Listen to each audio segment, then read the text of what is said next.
తెలంగాణ జాగృతి జనంబాట కార్యక్రమంలో భాగంగా మరి అన్ని జిల్లాలు తిరుగుతూ ఇవాళ మెదక్ జిల్లాకు నిన్న రావడం జరిగింది.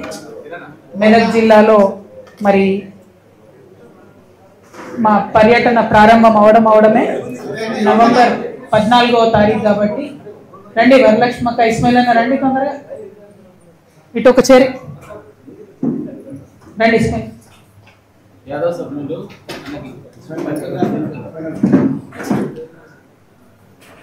జనంబాటలో భాగంగా మరి మెదక్ జిల్లాకు రావడం జరిగింది. మెదక్ జిల్లాలో ఇప్పుడు 2 నియోజకవర్గాలు ఉన్నాయి, మెదక్ అండ్ నర్సాపూర్. ఇతరత్ర మండలాలు ఉన్నప్పటికీ కూడా 2 నియోజకవర్గాలు ప్రధానంగా ఉన్నాయి. మరి మేము మా పర్యటన ప్రారంభించడమే నర్సాపూర్లో మరి విఎన్ రెడ్డి గారు, దినేష్ రెడ్డి గారు వాళ్ళ పాఠశాలలో చిన్న పిల్లల్ని విద్యార్థులతోని చిల్డ్రన్స్ డే సెలబ్రేట్ చేసుకొని ప్రారంభించినాం. మరి నేను చాలా బలంగా నమ్మేటటువంటి అంశాల్లో ఏ దేశమైనా ఏ రాష్ట్రమైనా చిన్న పిల్లల్ని వృద్ధులను బాగా చూసుకోగలిగితే ఖచ్చితంగా బాగుపడుతుందని బలంగా నమ్ముతాను. అనేక చట్టాలు ఉన్నాయి పిల్లల ప్రొటెక్షన్ కోసం, అనేక చట్టాలు ఉన్నాయి సీనియర్ సిటిజన్స్ ప్రొటెక్షన్ కోసం, కానీ అవి అమలు అవ్వడం లేదు. వాటి అమలు మీద కూడా మనందరం దృష్టి పెట్టాల్సినటువంటి అవసరం ఉన్నది ప్రభుత్వాలుగా. అదేవిధంగా మరి ఆ తర్వాత రెడ్డిపల్లి అనేటటువంటి గ్రామానికి వెళ్ళడం జరిగింది. ఈ గ్రామం నర్సాపూర్ మండలంలో ఉన్నది. ఆ గ్రామంకి ఒక విచిత్రమైన పరిస్థితి ఉన్నది. ఒక పక్క RRRలో వాళ్ళ భూములు పోతున్నాయి, ఇంకొక పక్క కాళేశ్వరంలో వాళ్ళ భూములు పోయినాయి, ఇంకొక పక్క రైల్వే లైన్ వాళ్ళు వచ్చి సర్వే చేసి పేరు అది ఎడిదికి వస్తుందో అర్థం కాని పరిస్థితి ఉన్నది. అంటే RRRలో నర్సాపూర్ మండలంలో 13 విలేజెస్లో ఉన్నటువంటి భూమి పోతున్నటువంటి సందర్భం ఉన్నది.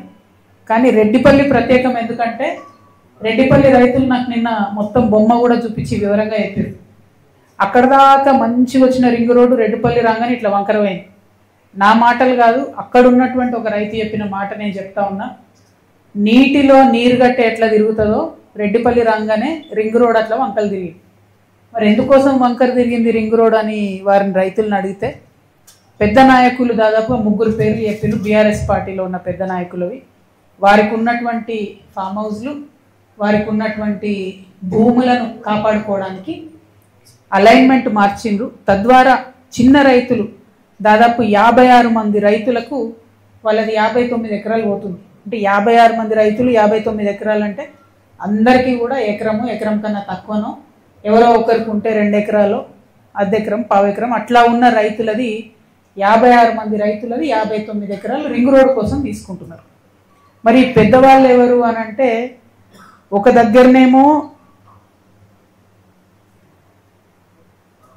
దగ్గరనేమో రెడ్డిపల్లి, చిప్పల్తిర్తి, తునికి ఈ 3 గ్రామాల మధ్యలో ఒక 400 ఎకరాల ఫామ్ హౌస్ వచ్చింది. దాని అలైన్మెంట్ మార్చి ఈ ఫామ్ హౌస్ పక్క నుండి పోయేటట్టు చేసుకున్నారు. తద్వారా ఆ భూమి విలువ పెరగాలని అక్కడ ఒక 5 స్టార్ రిసార్ట్ రన్ చేస్తూ ఉన్నారు.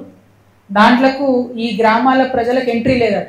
సో ఈ గ్రామస్తులు అక్కడ ఏముందో చూద్దామని పోతే బైక్ మీద దొంగతనంగా మేము సంగారెడ్డి వాళ్ళం, హైదరాబాద్ వాళ్ళం అని చెప్తే అందులోకి రానిచ్చిలేరు ఫంక్షన్ ఉన్నప్పుడు. వాళ్ళు చూసొచ్చి చెప్పినటువంటి మాట గ్రామస్తులు, ఇది నాకు ప్రూఫ్ లేదు, కాకపోతే వాళ్ళు చెప్పేటటువంటి పేరు ఈ ఫామ్ హౌస్ హరీష్ రావు గారిది అని చెప్తా ఉన్నారు, అందుకని అలైన్మెంట్ మార్చినారని చెప్తున్నారు. అదేవిధంగా చిన్న చింతకుంట గ్రామంలో గంగుల కమలాకర్ గారికి 15 ఎకరాల ల్యాండ్ ఉంది. అక్కడ 15 ఎకరాల్లో ఆయన కెమికల్ ఫ్యాక్టరీ పెట్టాలని కూడా వారు ట్రై చేస్తే చిన్న చింతకుంట గ్రామస్తులందరూ కూడా మరి వ్యతిరేకం చేస్తే ఆ ప్రపోజల్ ఆయన ఆపేసి, కానీ ఓనర్షిప్ వారిదే ఉందని చెప్తా ఉన్నారు. నాకు క్లారిటీగా లేదు. అయితే దానికోసం అలైన్మెంట్ మార్చిరని చెప్తున్నారు. అంటే లిటరలీ వాళ్ళు నన్ను చెరువు దగ్గర తీసుకుపోయి చూపించారు. ఫస్ట్ అలైన్మెంట్లో గంగుల కమలాకర్ గారి ద్వారా ల్యాండ్ ద్వారా పోతుంది కాబట్టి మార్చిండ్రు. ఇంకొక అలైన్మెంట్ ఈ 400 ఎకరాలు హరీష్ రావు గారిది అని చెప్పబడుతున్నటువంటి ల్యాండ్ పక్క నుండి వచ్చేటట్టు మార్చిండ్రు. ఇంకొక అలైన్మెంటు మన నవీన్ రావు గారు అని ఎమ్మెల్సీ ఉంటారు, ఆయనది 18 ఎకరాల ల్యాండ్ ఉంది, ఆ ల్యాండ్ పోకుండా మార్చిర్రు అని చెప్తుంది. సరే ఇది ఎవరి ల్యాండ్ ఏందన్నది వాళ్ళు వచ్చి క్లారిటీ ఇచ్చుకోవాలి. ఎందుకంటే గ్రామస్తులు పదే ఈ పేర్లే చెప్పారు. నిన్న మీరు అందరు కూడా చూసి లైవ్ ఉంది, సీక్రెట్ ఏం లేదు, అదే పేర్లు చెప్తూ వచ్చారు. ఇక్కడ నా బాధ ఏంటంటే ఇట్లాంటి విషయాలు కేసీఆర్ గారికి తెలిస్తే ఎట్టి పరిస్థితుల్లో వాళ్ళు ఒప్పుకునేవారు కాదు. ఇది నేను ఇక్కడ అబ్జర్వ్ చేసిన నిన్న మెదక్లో. ఎందుకు ఓడిపోయినాం మెదక్ అని ఆలోచన చేసి ఇట్లాంటి పనులు చేయడం వల్ల ఓడిపోయాను. కేసీఆర్ గారి కళ్ళకు గంతలు కట్టి ఇట్లాంటి పనులు చేయడం ద్వారా ఓడిపోయాను. సరే నేను బీఆర్ఎస్లో లేను, కానీ లోపాలు ఏంది అని అనలైజ్ చేసుకోవాలి కాబట్టి చెప్తాం. పక్కన నర్సాపూర్ పోయినాం.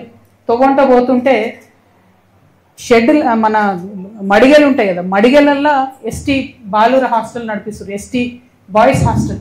మడిగలు లిటరల్లీ మడిగలు 5వ తరగతి నుంచి 12వ తరగతి వరకు పిల్లలు ఉంటారు.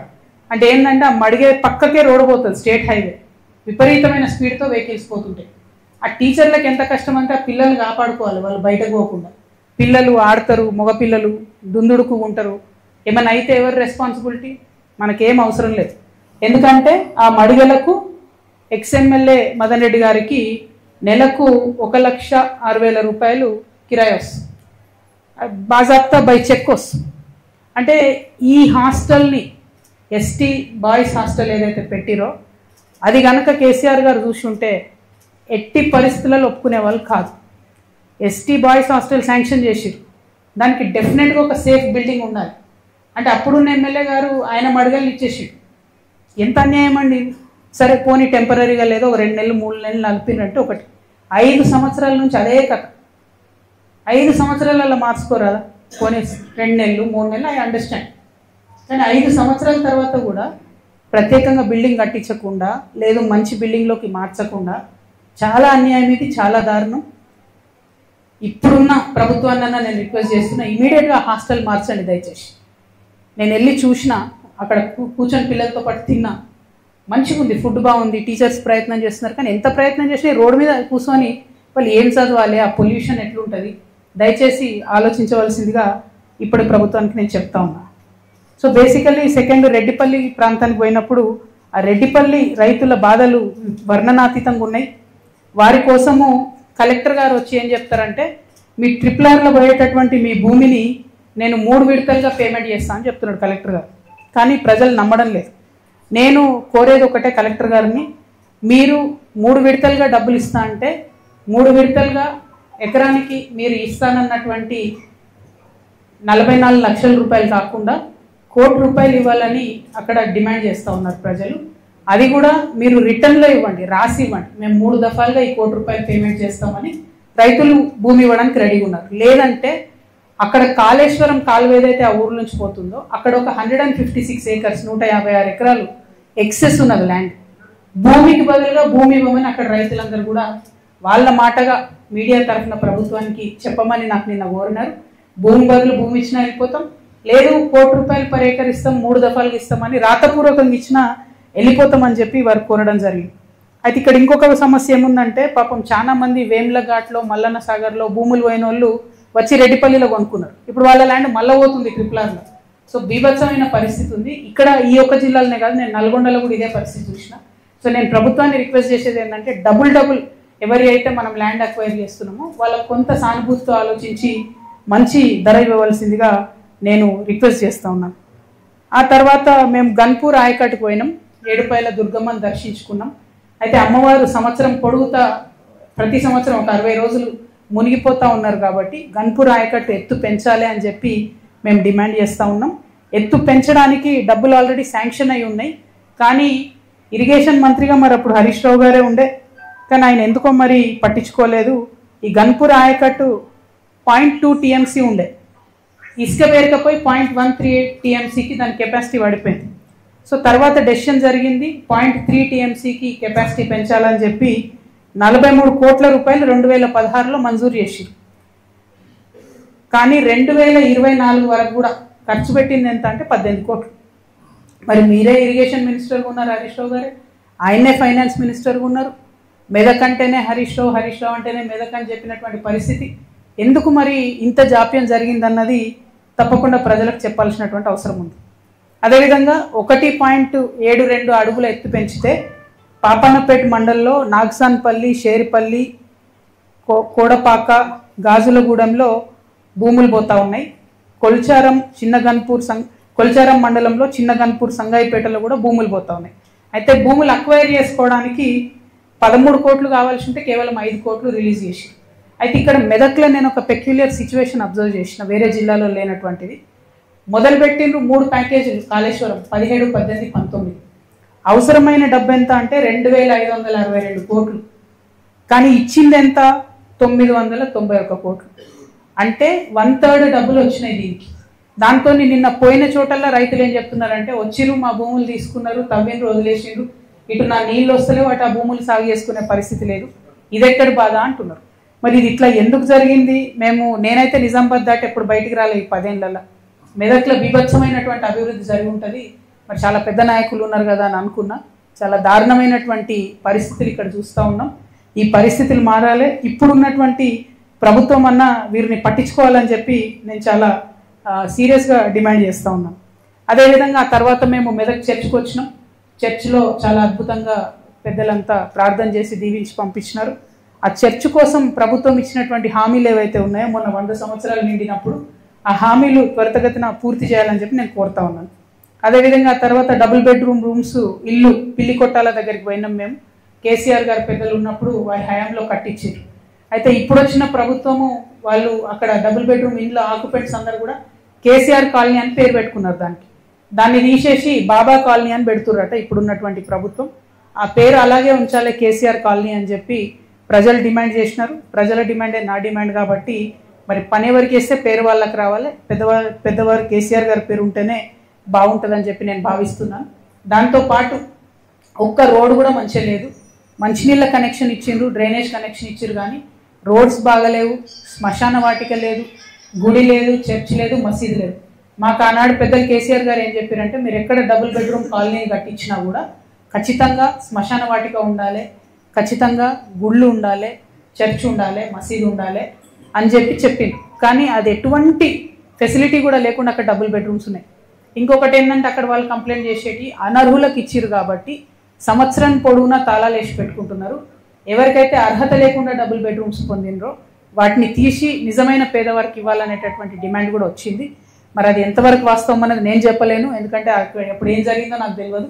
అదే దగ్గర చాలా మంది ఉద్యమకారులు వచ్చి మమ్మల్ని అడిగిండ్రు, మరి ఇక్కడ పద్మదేవేందర్ రెడ్డి గారు ఉండే, ఆమె ఎప్పుడు కూడా ఉద్యమకారులను పట్టించుకోలేదు, డబుల్ బెడ్రూమ్ ఇల్లు ఇవ్వలేదని చెప్పి వాళ్ళు పదే చెప్పిండ్రు. మరి ఆ విషయం నిజమైతే పద్మక్క గారు కూడా ఆలోచించుకోవాలి ఏం జరిగింది ఏంది అన్నది.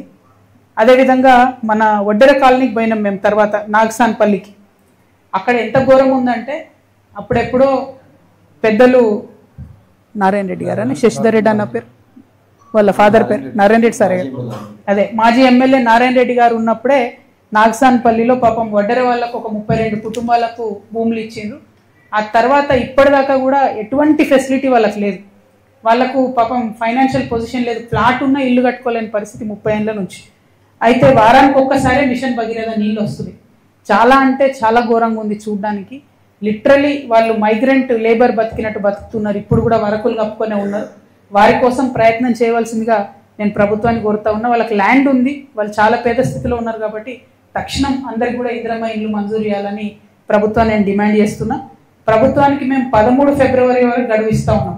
ఎందుకు 13 ఫిబ్రవరి అంటే అప్పటి లోపల మా జాగృతి జనంబాట కార్యక్రమం అయిపోతుంది. 13 ఫిబ్రవరి లోపల ప్రభుత్వం ఆ 32 మందికి ఇందిరమ్మ ఇండ్లు మంజూరు చేయాలి. లేదంటే మేమే తెలంగాణ జాగృతి నుండి అక్కడ శ్రమదానం చేస్తాం, రోడ్లు వేస్తాం, ఇండ్లు కడతాం, నిరసనగా కడతాం ప్రభుత్వానికి. మేము ఒక చిన్న సంస్థ, మేము పెద్దగా ఒకేసారి చేయలేకపోవచ్చు, కానీ ఖచ్చితంగా ప్రజలను ఆదుకోవడానికి ఎట్లా చేయొచ్చు, సీరియస్నెస్ ఉంటే, సిన్సియారిటీ ఉంటే అని చెప్పి చెప్పడానికి చేస్తాం. నిన్ననే అక్కడికి పోయినాం. పాపం అక్కడ చిన్న పిల్లలు ఉన్నారు, వాళ్ళంతా కూడా పాములు తేళ్ళు ఉన్నాయంటే పొద్దున్నే మా రమేష్ గౌడ్ గారు, మెదక్ నాయకులు, మా మారన్న గారు, వీళ్ళందరూ కలిసి, మా తమ్ముడు చంద్రశేఖర్ గారు, వీళ్ళందరూ కలిసి పొద్దున్నే అక్కడ మొత్తం జేసీబీని తీసుకుపోయి బ్లేడ్ కొట్టించి మొత్తం క్లియర్ చేసారు ఇప్పుడు అక్కడ. ఎందుకంటే అట్లీస్ట్ నడవడానికి పాములు తేలి లేకుండా ఆ చిన్నపిల్లలకు ఫెసిలిటీ ఉంటుంది. కాబట్టి ప్రభుత్వాన్ని నేను కోరుతా ఉన్నా, ప్రజలే వాళ్ళ పని వాళ్ళు చేసుకోవడానికి మీరు మజ్బూర్ చేయొద్దు మమ్మల్ని. ఖచ్చితంగా 13 ఫిబ్రవరి లోపల మరి ఇల్లు మంజూరు చేయాలని చెప్పి నేను కోరుతా ఉన్నా. ఇక విద్య గురించి ఆలోచిస్తే మెదక్ జిల్లాలో దారుణమైన పరిస్థితి ఉన్నది. యూనివర్సిటీ అయితే లేదు మనకు. మెదక్కు ఉన్నది ఒకటే పీజీ సెంటరు. అక్కడ ఉన్న కోర్సుల్లో సగం కోర్సులు వెనక్కి వెళ్ళిపోయినాయి, ఎందుకంటే లెక్చరర్ లేరు. ఆయనతో కూడా లేదని, ఆయనతో కూడా లేదా, 3 కోర్సులు నడుస్తున్నాయి పీజీ సెంటర్, అది కూడా క్లోజ్ అయింది. మహానాయకులు ఉన్న దగ్గర ఇట్లే జరుగుతుందని నాకు ఇప్పుడే కొత్త జ్ఞానోదయం అవుతుంది. ఎందుకంటే మేము చాలా చాలా గొప్పగా తీసుకున్నాం మెదకంటే, మరి గింత ఘోరంగా ఉందని మాత్రం అనుకోలేదు. ఒక పీజీ సెంటర్ కూడా లేదు, పీజీ సెంటర్ లేదు. కాబట్టి పీజీ సెంటర్ని మరి తక్షణమే తీసుకురావాలి. అదేవిధంగా ఇక్కడ జోన్ ఏదైతే ఉందో సిరిసిల్ల జోన్లో ఉన్నాం మనం. దీంతో హైదరాబాద్లో వచ్చే ఏ ఉద్యోగానికి కూడా ఇక్కడ యువతి యువకులకు అవకాశం వస్తలేదు. కాబట్టి హైదరాబాద్కి కూతవేటు దూరంలో ఉంది. కాబట్టి ప్రభుత్వం ఆలోచన చేసి మరి చార్మినార్ జోన్లో మెదక్ నర్సాపూర్ కలపాలని చెప్పి నేను డిమాండ్ చేస్తూ ఉన్నాను. అదేవిధంగా ఇందాక అన్న చెప్పినట్టు ఎక్కడ కూడా ఒక్క హాస్టల్ కూడా సొంత భవనం కనిపిస్తలేదు. మెడికల్ కాలేజ్ ఇచ్చిరు ఇక్కడికి, అందులో 100 సీట్లతో ఇచ్చిరు. హాస్టల్ భవనం సరిగ్గా లేదని 50 ఇప్పుడు కొడంగల్కి పట్టుకపోయారు 50 సీట్ల అందులోకి. ముఖ్యమంత్రి గారు మీరు ఒకవేళ మెదక్ల ఫెసిలిటీ బాగాలేకపోతే బాగా చేయాలి, కానీ ఇక్కడ ఉన్నటువంటి సీట్లు మీ కాన్స్టిట్యున్సీకి పట్టుకపోవడం అయితే కరెక్ట్ కాదు. ఇక్కడ ఉండేటటువంటి నర్సింగ్ కాలేజ్ కానీ మెడికల్ కాలేజ్ కానీ తక్షణమే మంచి భవనాలు కట్టాలి. ఎందుకంటే 180 కోట్లు శాంక్షన్ అయ్యి 3 ఏళ్ళు అవుతుంది భవనాల కోసం. నర్సింగ్ కాలేజ్కి 20 కోట్లు శాంక్షన్ అయ్యి చాలా రోజులు అవుతుంది. కానీ 20 ఎకరాలు ల్యాండ్ అక్వైర్ చేయాలంటే అందులో ఓన్లీ 12 ఎకరాలు మాత్రమే ల్యాండ్ అక్వైర్ అయింది. కాబట్టి ఈ ఫండ్ అంతా కూడా ఆగిపోయింది. దాన్ని అడ్వాంటేజ్ తీసుకొని ఇక్కడ రావాల్సిన సీట్లను సీఎం గారు తీసుకుపోయి కొడంగల్లో పెట్టుకున్నారు. ఇది కరెక్ట్ కాదు. మెదక్ జిల్లా ప్రజలకు మెడికల్ కాలేజ్ అందుబాటులోకి రావాలి. అయితే ఈ లోపల ఇవన్నీ సగం సగం చేసిన పనులు కాబట్టి ఏం జరిగిందంటే ఆ హాస్పిటల్ని టీచింగ్ హాస్పిటల్ చేసి ఇప్పుడు అది నా గర్కానా ఘాట్కా అన్నట్టు అయిపోయింది. అటు ఫుల్ టైం హాస్పిటల్ కాదు, ఇటు పిల్లలు నేర్చుకునేటటువంటి పరిస్థితి లేదు. సో మెదక్ జిల్లా ప్రజలకు చాలా ఇబ్బందికరంగా మారింది. అదేవిధంగా ఉపాధి అవకాశాలు చూసుకున్నట్టయితే చిన్న పెద్ద ఒక 300-400 కంపెనీలు ఉన్నప్పటికీ కూడా మెయిన్ చెరుకు ఫ్యాక్టరీ మూతపడ్డది. కాబట్టి పెద్దగా అవకాశాలు లేకుండా పోయినాయి ఉపాధి అవకాశాలు అని చెప్పి ఇక్కడ ప్రజలు భావిస్తూ ఉన్నారు. నిన్న మెదక్ పట్టణంలో నాకు బతుకమ్మలు బోనాలతో వెల్కమ్ చెప్పడానికి వచ్చిన ఆడపిల్లలు, ఒక ఆడపిల్ల నా దగ్గరకు వచ్చి, నాకు అడ్వాంటేజ్ ఉంటుంది, ఆడపిల్లలందరూ నా దగ్గరకు వచ్చి హత్తుకొని మాట్లాడుతుంటారు. పాప మా అమ్మాయి వచ్చి నాకు సీక్రెట్గా చెవులు చెప్తుంది, అక్క మేము 200 మంది ఉన్నాము, కుట్టు పని నేర్చుకున్నాం, ఏదైనా చిన్న కంపెనీ పెట్టేవా ప్లీజ్ అని నన్ను అడుగుతున్నాను. చాలా బాధ అనిపించింది. తప్పకుండా మెదక్లో మంచి కంపెనీలు రావాలి. రావడం కోసం ఒక సంస్థగా మేము కూడా ప్రయత్నం చేస్తామని మెదక్ బిడ్డలందరూ కూడా చెప్తా ఉన్నాం. అదేవిధంగా ఇక వ్యవసాయానికి సంబంధించి ఇందాక మాట్లాడుకున్నట్టు కాళేశ్వరంలో 150,000 ఎకరాలు ఇక్కడ సాగు కావాలి. కానీ ఒక్క చుక్క కూడా కొత్తగా నీరు రాలే. నిజాం హయాంలో కట్టినటువంటి 1905లో కట్టినటువంటి గన్పూర్ ఆయకట్టు వచ్చే నీళ్ళే ఇప్పటి వరకు కూడా మనకు దిక్కు. ఒక్కటంటే ఒక చుక్క నీరు కూడా అదనంగా హరీష్ రావు గారు ఇరిగేషన్ మంత్రిగా ఉన్నా కూడా రాలేదు. ఇది చాలా దారుణమైనటువంటి పరిస్థితి. అదేవిధంగా చాలా మంది రైతులు చెప్తా ఉన్నారు, సరే వీళ్ళు ప్రాజెక్టులు కడుతున్నారు, చాలా అంటే ఆలోచించదగ్గ విషయం. ప్రాజెక్టులు కడతా ఉన్నారు, కానీ ప్రాజెక్టులు కట్టి నీళ్ళు ఇస్తే రైస్ ప్రొడక్షన్ పెరిగితే కనీసం గోడౌన్ ఎక్కడ కడతలేరు, ఆలోచన కూడా చేస్తలేరు. మళ్ళీ మేము ధాన్యం అంతా ఎండబోసుకోవాలి, ఎండబోసే పరిస్థితి లేదు, వాన కొడితే మొత్తం మునిగిపోయే పరిస్థితి ఉందని చెప్పి చెప్తా ఉన్నారు. కాబట్టి మరి దానికి సంబంధించి కూడా ఆలోచన చేయాలని చెప్పి నేను డిమాండ్ చేస్తూ ఉన్నా. ఇక మనకు 4 మున్సిపాలిటీస్ ఉన్నాయి, మెదక్, రామాయణపేట, నర్సాపూర్, అట్లానే తూప్రాను. కేసీఆర్ గారు ఇదివరకు మెదక్కు 50 కోట్లు, మిగతా 3 మున్సిపాలిటీలకు 25 కోట్లు ఇస్తామని చెప్పి ప్రకటించారు. మరి వచ్చినాయో రాలేదో నాకు తెలియదు, కానీ మొన్న రామాయణపేట వరదలలో మునిగిపోతే మాత్రం చాలా బాధ అనిపించింది. అక్కడి నుంచి రామాయణపేటలోనే కదిలిస్తే వాళ్ళ దుఃఖం చెప్పవశం అయితే లేదు. రెవెన్యూ డివిజన్ కొట్లాడి తెచ్చుకున్నారు, ఇప్పుడు కాన్స్టిట్యున్సీ కావాలని అడుగుతున్నారు. కానీ రెవెన్యూ డివిజన్ వచ్చిందని కూడా ఆడ ఆర్డీఓ ఆఫీసే నడుస్తలేదు, మళ్ళీ ఆర్డీఓ ఆఫీస్ మొత్తం మెదక్లే నడిచే పరిస్థితి ఉన్నది. చాలా అంటే చాలా దారుణమైనటువంటి అడ్మినిస్ట్రేషన్ ఉంది. కొత్త జిల్లా అయినా, కొత్త మండలాలైనా, కొత్త రెవెన్యూ డివిజన్ అయినా 12 ఏళ్ళైనా ఫలితాలు మెదక్ జిల్లా ప్రజలకు దక్కకపోవడం మాత్రం కేవలం ఇది రాజకీయ నాయకులు, ఇక్కడ ఉండేటటువంటి నాయకులు చేసినటువంటి లోటే. ఈ విషయాలు నేను మళ్ళీ చెప్తున్నా, యాజ్ అ డాక్టర్ చెప్తలేను, యాజ్ అ క్యాడర్ చెప్తున్నా. కేసీఆర్ గారు ఈ విషయాలు తెలిస్తే మాత్రం ఎట్టి పరిస్థితుల్లో ఊరుకోరు. వారి కళ్ళకు గంతలు కట్టి వీళ్ళు ఇక్కడ అరాచకాలు చేసిండ్రు. దానివల్లనే దానివల్లనే ఇక్కడ మెదక్లో బీఆర్ఎస్ పార్టీ అధోగతి పాలైందని చెప్పి నేను చాలా బలంగా నమ్ముతా ఉన్నాను. అదేవిధంగా మెదక్ రామాయణపేట నేషనల్ హైవే దానికి సంబంధించి మంచి లేదు. మా ఎంపీ రఘునందన్ అన్నగారు దానికి బాధ్యత తీసుకోవాలని చెప్పి నేను కోరుతా ఉన్నాను. ఇక మెదక్లో చాలా సమస్యలు ఉన్నాయి.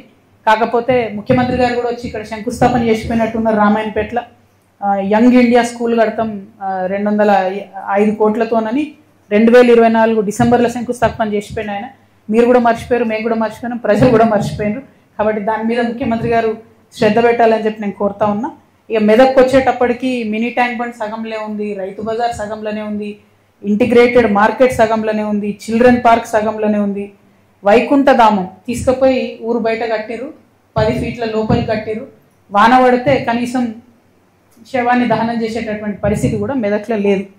ఇక మరి రింగ్ రోడ్ కావాలని చెప్పి ప్రజలు అడుగుతూ ఉన్నారు, ఖిల్లాని డెవలప్ చేయాలి, టూరిజం వస్తుందని అడుగుతున్నారు.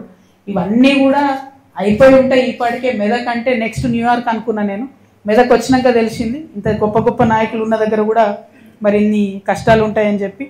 సరే, ఇవన్నీ ఇక మనము మాట్లాడుకుంటూ ఎంత మాట్లాడుకున్నా కష్టాలు తీరవు, కానీ జరగాల్సినటువంటి అభివృద్ధి మాత్రం జరగాలని చెప్పి నేను బలంగా కోరుకుంటూ, మీ అందరికీ తెలుసు తెలంగాణ జాగృతి జనం బాటలో భాగంగా ఒక నినాదంతో మేము బయలుదేరినాం. ఆ నినాదం ఏంటిది అంటే, ప్రపంచవ్యాప్తంగా ప్రజలకు మంచి జరగాలని కొంత ఆలోచన పరులు ఎక్కడ బయలుదేరినా కూడా సిన్సియర్గా చేసినటువంటి ఆ ఉద్యమాలన్నీ కూడా సక్సెస్ అయింది. మొట్టమొదటిది ఫ్రెంచ్ రెవల్యూషన్, స్వేచ్ఛ, సమానత్వం, సౌభ్రాతృత్వం అనేటటువంటి నినాదంతో బయలుదేరినటువంటి ఫ్రెంచ్ ప్రజలు సాధించుకున్నారు, లిబర్టీ వచ్చింది వాళ్ళు. ఆ తర్వాత మన దగ్గర దానికి కూడా మెదక్ గడ్డనే పురుడు పోసింది. భూమి కోసం, భుక్తి కోసం, విముక్తి కోసం అని మన తెలంగాణ రైతులు సాయుధ రైతాంగ పోరాటం చేస్తే దాన్ని కూడా మనం సక్సెస్ చేసుకున్నాం. ఆ తర్వాత కేసీఆర్ గారి నేతృత్వంలో నీళ్లు, నిధులు, నియామకాలు అని చెప్పి మనం తెలంగాణ భౌగోళిక రాష్ట్రం కోసం పోరాటం చేస్తే దాన్ని కూడా సాధించుకున్నాం. ఇవాళ నేననేది ఏంటంటే, మన తెలంగాణ సామాజిక తెలంగాణగా పరిడవిల్లాలంటే, ప్రతి ఒక్కరికి మంచి జరగాలంటే సామాజిక తెలంగాణ సాధన కోసం తెలంగాణ జాగృతి ముందడుగేసింది. అవకాశం, అధికారం, ఆత్మగౌరవం అనే నినాదంతో మేము ముందుకెళ్తా ఉన్నాం. ప్రతి ఒక్కరికి పరిపాలనలో అవకాశం రావాలి, దాంతో అధికారం రావాలి, దాంతో ఆత్మగౌరవం రావాలి. ఇప్పటి వరకు కూడా ఏ ఒక్క చిన్న పదవి అనుభవించినటువంటి అనేక కులాల వారు ఉన్నారు, అనేక వర్గాల వారు ఉన్నారు. వారికి అవకాశం రావాలి, మా ఆడబిడ్డలకు మంచి మంచి అవకాశాలు రావాలి. ఎటువంటి పొలిటికల్ బ్యాక్గ్రౌండ్ లేనటువంటి యువతీ యువకులకు మంచి అవకాశాలు రావాలి.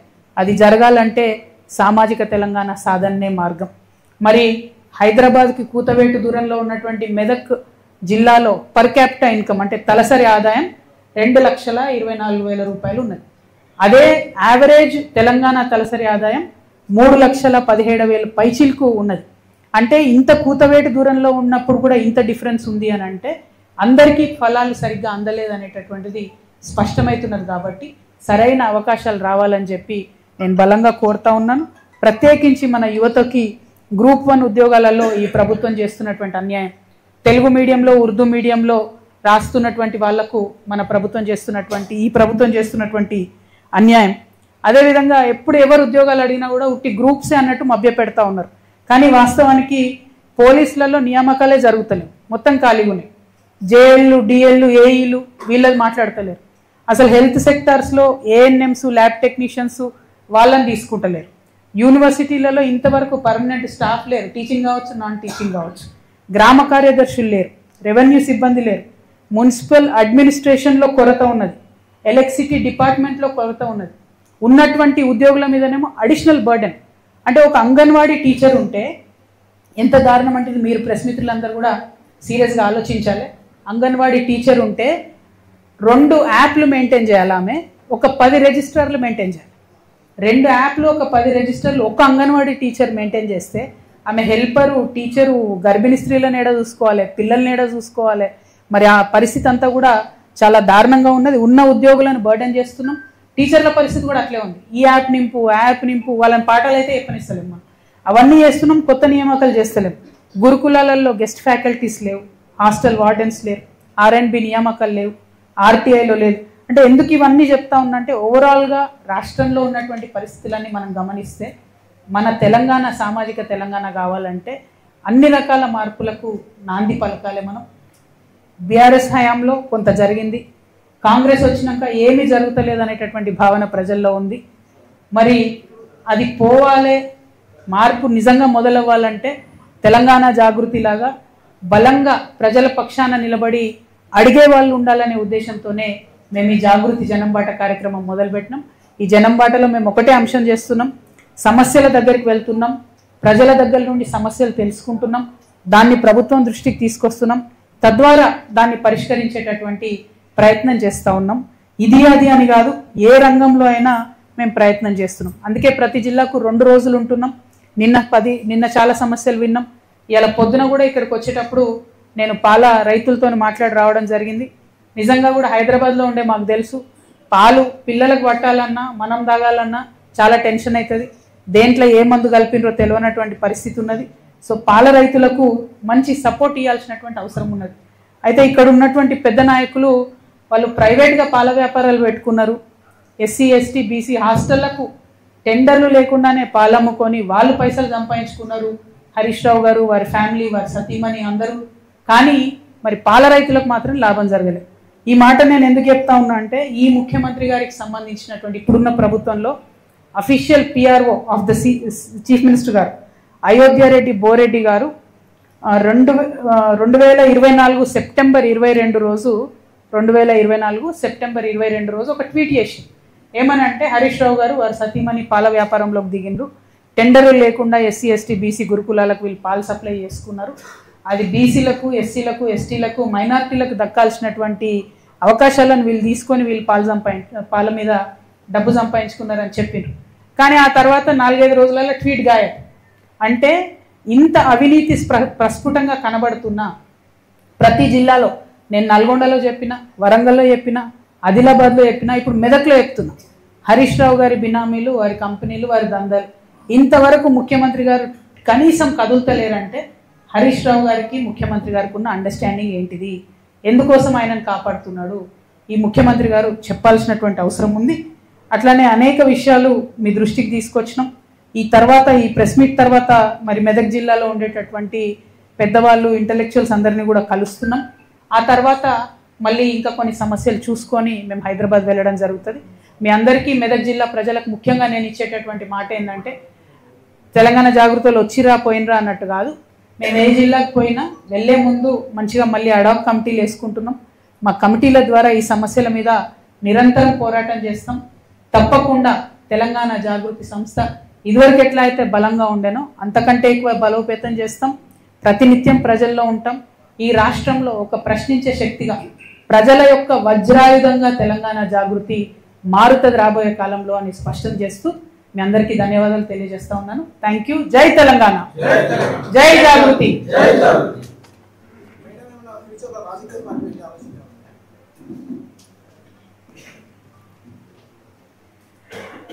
ఇప్పుడు రాజకీయ పార్టీ అనేటటువంటిది పక్కన పెడదాం బ్రదర్. నేనేమంటున్నా అంటే, నేను 20 సంవత్సరాలు ఒక రాజకీయ పార్టీ కోసం పనిచేసిన బీఆర్ఎస్ పార్టీలో. అంతకుముందు తెలంగాణ జాగృతి సంస్థ ఇండిపెండెంట్గా ఒక 6 సంవత్సరాలు నడుపుకున్నాను. నడిపినప్పుడైనా, రాజకీయ పార్టీలో పనిచేసినప్పుడైనా నాకు అర్థమైంది ఒకటే, ప్రజల పక్షాన నిలబడడం ఇంపార్టెంట్. పార్టీ పెట్టినామా, సంస్థగా ఉన్నామా అన్నది కాదు, ప్రజల పక్షాన నిలబడడం ఇంపార్టెంట్. ఇప్పుడు రాష్ట్రంలో ఉన్న పరిస్థితులు మీరు చూస్తున్నారు. నిన్న జూబ్లీ హిల్స్ ఉప ఎన్నికలు వచ్చిన రిజల్ట్ మీరు చూసిండ్రు. ఏం జరిగింది? మొత్తం ఊర్లలో ప్రతి చోట ఎక్కడ పోతున్నా కాంగ్రెస్కి వ్యతిరేకత ఉన్నది. అది మీకు కూడా తెలుసు. అంత వ్యతిరేకత ఉన్నా అన్ని వేల మెజార్టీతో కాంగ్రెస్ పార్టీ ఎట్లా గెలిచింది, ఎందుకు గెలిచింది అంటే, అనుకున్న స్థాయిలో ప్రతిపక్షమైనటువంటి బీఆర్ఎస్ అందుకొని పనిచేయలేకపోతుంది అన్నది క్లారిటీగా అర్థమవుతున్నది. అక్కడ వాళ్ళు సోషల్ మీడియాలో ఉద్యమాలు చేస్తున్నారు తప్పితే కిందకు వచ్చి ఎటువంటి ఉద్యమాలు చేస్తలేరు. ఇంకొకటి, పేరుకు కృష్ణార్జునులు అని చెప్పుకొని ట్వీట్లు పెట్టుకొని వాళ్ళది వాళ్ళు ఒకళ్ళు జబ్బ ఒకళ్ళు జరుచుకుంటూ తప్పితే, ఒకళ్ళు వీపు ఒకళ్ళు జరుచుకుంటూ తప్పితే పెద్దగా క్షేత్రస్థాయిలో పనిచేయలేదని అర్థమైంది. ఇలా చాలా కుట్రలు కూడా జరిగినాయి అనుకోండి జూబ్లీ హిల్స్ ఎన్నికలలో. అవి సమయం సందర్భం వస్తే తప్పకుండా అవి కూడా చెప్తాం. కాకపోతే ప్రతిపక్షాలు ప్రజల ఎక్స్పెక్టేషన్ మేరకు పనిచేసినట్టయితే రిజల్ట్ మంచిగా వేరే రకంగా ఉంటుండే జూబ్లీ హిల్స్. సో ఆ ఎక్స్పెక్టేషన్కి తగ్గట్టుగా వాళ్ళు పనిచేస్తలేరు. అక్కడే తెలంగాణ జాగృతి వచ్చి ప్రజల మధ్య నిలబడి ప్రశ్నించాల్సినటువంటి అవసరాన్ని గుర్తించినాం కాబట్టి ఇంత పెద్ద కార్యక్రమం తీసుకొని ప్రతి జిల్లాకు కూడా వెళ్ళి పనిచేస్తా ఉన్నాం. Thank you. జై తెలంగాణ, జై తెలంగాణ, జై జాగృతి.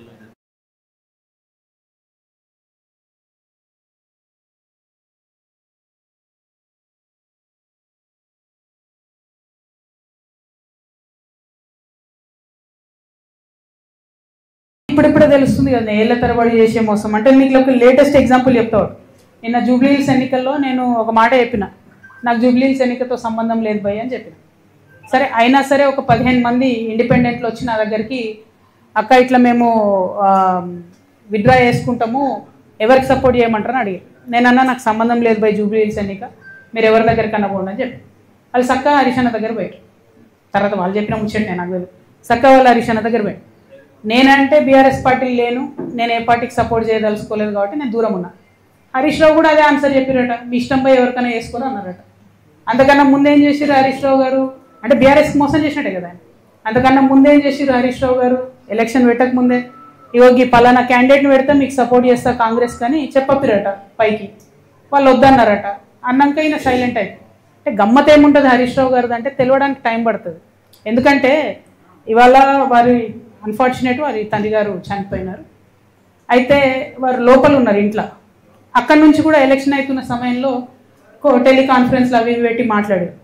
అప్పుడు హరీష్ రావు గారి భజన పరులంతా ఏం బిల్డప్ ఇచ్చిరు, హరీష్ అన్న ఇంత కష్టంలో కూడా పార్టీ కోసం నిలబడి టెలికాన్ఫరెన్స్ పెడుతున్నారు అన్నారు. రిజల్ట్ ఉల్టాయే వరకు ఏం భజన మొదలుపెట్టింది నిన్నటి నుంచి. హరీష్ అన్న లేకపోయా, హరీష్ అన్న ఉంటే అసలు ఇక ఒక్క సీటు కానీ వేసి ఉంటే హరీష్ అన్న జూబ్లీహిల్స్ గెలుస్తుంటే మన లెవెల్లో మళ్ళీ పెడుతున్నారు. అంటే వెంటనే తప్పించుకోవడం, అప్పటి వరకు మోసం చేయడం, ఇది హరీష్ రావు గారి నైజం. సో ఇంటి దొంగని ఈశ్వరుడైన పట్టలేడు అన్నట్టు చాలా టైం పట్టింది. ఏదో నాకు తెలిసింది కాబట్టి నేను గట్టిగా మాట్లాడుతున్నా కాబట్టి నన్ను బయట వారేసి. బట్ అక్కడ ఉన్న వాళ్ళు వారు ఆలోచన చేసుకోవాలి. At the same time Ramanna కూడా ఒక సభ కాగానే ఏదో మేమే సార్ను మోస్తున్నట్టుగా కార్టూన్ లేపించేసుకొని హరీష్ రావు గారు సార్ను మోసినట్టు ఒకసారి, రామన్న గారు సార్ను మోసినట్టు ఒకసారి ఎవరమేమేమంటారు. సార్ కింద బచ్చగల్లం అందరం బచ్చగల్లం ఉంటే బాగుంటుంది. ఇలా నన్ను బయటకు వారేసారు కాబట్టి నేను నెత్తి మీద బతుకమ్మ ఎత్తుకున్నట్టు నెత్తి మీద తెలంగాణ సమస్యలు ఎత్తుకొని తిరుగుతున్నాయి అలా. కాబట్టి నేను బలంగా మాట్లాడుతున్నాను. బట్ ఒక పార్టీలో ఒక సిస్టంలో ఉన్నప్పుడు నాయకుడు కోరుకున్న చేయాలి. మీరేం చేస్తున్నారు, సభ సక్సెస్ చేయగానే రామన్న నెత్తి మీద సార్ పెద్ద సార్ ఫోటో పెట్టి నేనేం మోసినా అని ఆయన వేసుకున్నాడు కార్టూన్. తెల్లారి ఈయనేం చేసిండు హరీష్ అన్న వి ప్రకాష్ లాంటి వాళ్ళని కొంతమందిని పెట్టుకొని అసలు హరీష్ లేకపోతే కేసీఆరే లేడు, హరీష్ లేకపోతే తెలంగాణ ఉద్యమమే లేదు. ఏంది ఇది అవసరమా? ఇప్పుడు ఇక్కడ పద్మదేవేందర్ రెడ్డి గారు ఉన్నారండి. వీరు 2009లో ఎక్కడ ఉన్నారండి? కేసీఆర్ గారు మీరు నాకు గుర్తుంది 2 చేతులతోని దుమ్మెత్తి పోసి పార్టీని ఇడిచిపెట్టి వెళ్ళిపోయింది ఆమె టికెట్ ఇవ్వకపోతే. మేడము వెళ్ళిపోయినరా, మళ్ళా జర ఉద్యమం గట్టిగా ఈ సార్ దీక్ష చేయగానే ఎట్లా వచ్చింది వాపస్? ఎవరు సపోర్టు మేడంకి, ఆ దేవేందర్ రెడ్డి అన్నకి? హరీష్ రావు గారు కదా. మరి ఈ జిల్లాలో ఒకే సపోర్ట్ ఉన్నారు, తీసుకొచ్చిరు. ఇక్కడ వింటుంటే అసలు ఎంత ఘోరం అండి వస్తుంటే అవి నాకు కొన్ని చెప్పబుద్ధి అయితే లేదు. ఒక్కొక్క ఉద్యోగం ఇస్తామని 2-2 లక్షలు తీసుకుంటారా, 3-3 లక్షలు తీసుకుంటారా? అన్ని మెదకుల పనులు పెండింగ్ ఉంటాయా? మరి అట్లాంటి నాయకుల్ని సపోర్ట్ చేయొచ్చా బీఆర్ఎస్? ఆనాడు ఆ మేడం టీఆర్ఎస్లోకి వెళ్ళి బయటకు పోయి కేసీఆర్ గారి మీద 2 చేతులతో దుమ్మేసిపోతే ఆమెకు సపోర్ట్ చేసింది ఎవరండి? ఆ రోజు ఇటుపక్క పద్మకు ఓడిపోతుంది, అటుపక్క వైపీఆర్ అఫీషియల్ టీఆర్ఎస్ క్యాండిడేట్ ఓడిపోతారు, ఇంకో మనిషి గెలుస్తాడు. హౌ సపోర్ట్ చేయలేదా హరీష్ అన్న? ఫస్ట్ నుంచి చేస్తున్నాడు ఆయన. నేనేమంటున్నా అంటే ఫైట్ ఉంటే స్ట్రేట్ ఫైట్ చేయాలి. ఇప్పుడు నన్ను బయట వారేసిరు, నేను సింపుల్గా ఏం చేసిన, సరే భయ్ నన్ను బయట వేసిరు, నాకు తెలిసిన కాడికి నేను ప్రజా సమస్యల మీద ఎత్తుకొని తిరుగుతా అంటాను. అట్లా స్ట్రేట్ ఫైట్ చేయాలి. లేదు మోసపూరితమైన ఫైట్ చేస్తారు కాబట్టి నేను ఒకటే అంటున్నా, ఒక పక్క రామన్న సోషల్ మీడియా ట్విట్టర్ ఇడిచిపెట్టి గ్రౌండ్లోకి రావాలి, వస్తే బాగుంటుంది ప్రజలకు. ఇంకో పక్క హరీష్ అన్న మోసం చేయడం బంద్ చేసి నువ్వు కృష్ణునివా నువ్వు అర్జునువా ఏందో డిసైడ్ చేసుకొని ఆ పాత్ర ఏందో స్ట్రేట్ ఫార్వర్డ్ చేయాలి. వీళ్ళు పేరుకు కృష్ణార్జునాలు పెట్టుకుంటారు, ఒకరి మీద ఒకరి బాణం వేసుకుంటే పాపం బలేది ఎవరే టీఆర్ఎస్ కార్యకర్తలు కదా. ఇప్పుడు నిన్న నిజంగా చెప్తున్నా, నేను వచ్చి మెదక్ జిల్లాలో ఉన్నా అంటే జూబ్లీహిల్స్ ఎన్నికల తర్వాత కొన్ని వేల మంది బీఆర్ఎస్ కార్యకర్తలు, కొన్ని వేల మంది నేను చెప్తున్నా, అక్క మీతో ఉంటాం, మీతో వస్తాం, వీళ్ళు నమ్ముకుంటే ఉండలేదు. నేను కూడా చెప్తున్నా, తమ్ముళ్ళు మీరు వీళ్ళిద్దరు నమ్ముకుంటే వాళ్ళు ఒకరినొకరు బాణాలు వేసుకుంటే సరిపోతుంది. పక్కోని మీద వేయరు, పక్కపాటోని మీద వేయరు, మనోళ్ళనే. అరే ఇక్కడ నిన్న నేను ఒకరింటికి పోతే పాపం ఆయన పక్కకు పిలిచి చెప్తున్నాను, అక్క ప్లీజ్ మీరు నమ్మకండి వీళ్ళు మనకు పార్టీకి చేస్తలేరు పని అంటే, నేనే లేను కదా పోయి పార్టీలు అంటే, లేదక్క మేము మీతోనే ఉంటాం, పార్టీ కార్యకర్తలకు మాత్రం ఏమాత్రం లాభం జరగలే అని చెప్తున్నారు. ఎవరండి ఈ జగదీష్ రెడ్డి ఎవరు చెప్పు, ఈ ప్రశాంత్ రెడ్డి ఎవరు చెప్పు, ఈ మదన్ రెడ్డి గారు ఎవరు, నిరంజన్ రెడ్డి గారు ఎవరు? ఏముండే వాళ్ళకు ఇప్పుడు ఎట్లున్నారు వాళ్ళు? కొన్ని కార్యకర్తలు ఉన్నారు, నేనే ఉన్నా, మీరు చూసుకోండి, నా ఆస్తిపాస్తులు లెక్కలు తీసుకోండి. 2014 ముందు ఏది ఉంది అదే ఉంది నా దగ్గర. ఛాలెంజ్ చేసి చెప్తున్నా, 3 ఏళ్ళు ఈడీ సిబిఐ నా ఎంటబడ్డది, కీసం ఎత్తనే మన ఉన్నదా నా దగ్గర అదనంగా? నాలాంటి ఉద్యమకారులు ఇక్కడ 100 మంది ఉన్నారు, దగపడ్డ ఉద్యమకారులు, వీళ్ళకి ఏముందండి? నేనేమంటున్నా అంటే బ్రదర్, నేను చెప్పాను, నేనేమంటున్నా అంటే టీఆర్ఎస్ పార్టీ కార్యకర్తలను ముంచుడు, నాయకులు పెరుగుడు, ఇది కరెక్ట్ కాదు. పార్టీ అనేది ప్రజల పక్షాన ఉండాలి, అవకాశం ఉంటే అట్లా పనిచేస్తే బాగుంటుంది. ఏమన్నారు? నేను చీట్ గురించి మాట్లాడతలేనే, నేను ఆస్తుల గురించి చెప్తున్నా. నువ్వు ఇంటలే బ్రదర్, నువ్వు ఆస్తుల గురించి చెప్తున్నాను, కేసు గురించి చెప్తున్నాను. కేసు గురించి మాట్లాడడానికి ఉండదు కదా, కేసు గురించి చెప్తున్నాను. నేను బీఆర్ఎస్ పార్టీ कार्यकर्ताలు, ఆస్తులు, ఉద్యమకారులు మా గురించి నేను చెప్తున్నాను. यहाँ मेदक में हमारे बहुत सारे माइनॉरिटी भाई हैं, उन सबको भी मैं सलाम करती हूँ और हमारे माइनॉरिटी भाई बहनों से यही गुजारिश करती हूँ कि जो तेलंगाना में जो इज़्ज़त, जो हिस्सा, जो अपना हक हमें मिलना था पॉलिटिकली, जॉब्स वाइज अभी तक नहीं मिला. एजुकेशन वाइज बड़े साहब केसीआर साहब ने उन कोशिश किया, तालीम के वास्ते उन्होंने टिमरी से एक सेपरेट लगा के बहुत अच्छा उन्होंने सहूलियत किया. लेकिन बहुत और भी इश्यूज है जिनको हमें एड्रेस आज भी करना है. प्रोफेसर जयशंकर साहब हमेशा मुझे समझाते थे कि बेटी मैं उस्मानिया यूनिवर्सिटी में काम करता था, अब नीचे से लेकर ऊपर मैं जब तक मेरे क्लासरूम पहुंचता था तब तक आधी बार मैं सलाम करता था, आधे बार नमस्ते करता था. उतने सारे एम्प्लॉयज़ माइनॉरिटी के गवर्नमेंट में थे, हुकूमत में थे, लेकिन आज वो 5% से भी कम हो गए. तो उनके हक के वास्ते आपको लड़ना है, ये हमेशा सीख मुझे प्रोफेसर जयशंकर साहब देते थे. अब उनके बताए हुए रास्तों पे, केसीआर साहब के इंस्पिरेशन से मैं तेलंगाना के अवाम के लिए काम करने के लिए निकली हूँ. लेकिन आज मैं बीआरएस पार्टी में नहीं हूँ. तेलंगाना जागृति एक इंडिपेंडेंट ऑर्गेनाइजेशन है. इंडिपेंडेंटली तेलंगाना की बिटिया आपके सपोर्ट चाहते हुए सारे प्रदेश, सारे डिस्ट्रिक्ट्स में मैं जा रही हूँ. डिस्ट्रिक्ट में जितने भी आप हमारे मसाइल है उनको हुकूमत को बता के एक सोल्यूशन निकालने के लिए मैं मेरा कोशिश कर रही हूँ. और ये कोशिश तभी कामयाब होगा जब मैं आवाम के दरमियान रहूँगी. तो इसीलिए मैं आवाम के दरमियान आई हूँ, आपकी मदद चाहती हूँ. हर एक पहलू में हमें उर्दू को सपोर्ट करना है, माइनॉरिटी क्रिश्चियन को सपोर्ट करना है, माइनॉरिटी मुस्लिम को सपोर्ट करना है, माइनॉरिटी सिख को सपोर्ट करना है. For example minority Urdu working journalist union है, उनको आज तक एक्रेडिशन नहीं मिला है. तो हमारा पूरा मदद है आपको भी एक्रेडिशन रेगुलर जर्नलिस्ट के जैसा मिलना चाहिए. आपको भी यहाँ जो मेदक में जर्नलिस्टों को घर दिए बता रहे, उनमें भी आपको हक मिलना चाहिए. అయితే నిజమో కాదో మరి మీ జర్నలిస్టులకు ధైర్యం ఉందో లేదో నాకు తెలియదు, కానీ మీ జర్నలిస్టులకు ల్యాండ్ చేయడానికి కూడా పైసలు తీసుకున్నారని తెలిసింది నాకు. 3 లక్షల రూపాయలు తీసుకొని ప్లాట్లు ఇచ్చినట్టు తెలిసింది. 3-4 అన్న 3ఏనా వాస్తవం అనేది?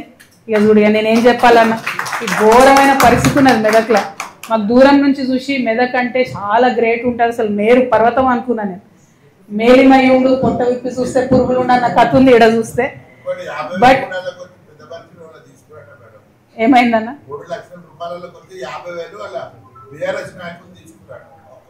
ఇక నేను ఎంత చెప్పాలన్నా ఇది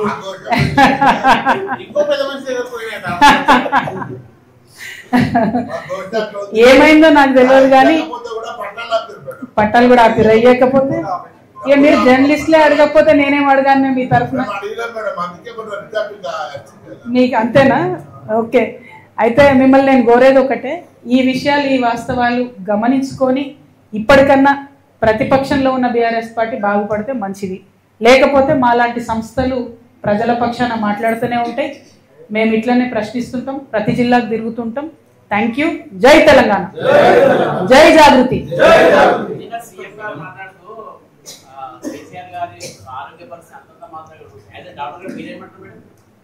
కేసీఆర్ గారు మంచిగా ఉన్నారు, చాలా బాగుంటారు. సీఎం గారికి ఏదో ఆశ, పాపం కేసీఆర్ ఆరోగ్యం బాగాలేదు, తన బయటకు రాకపోతే ఈయనకేదో మళ్ళీ రాజకీయ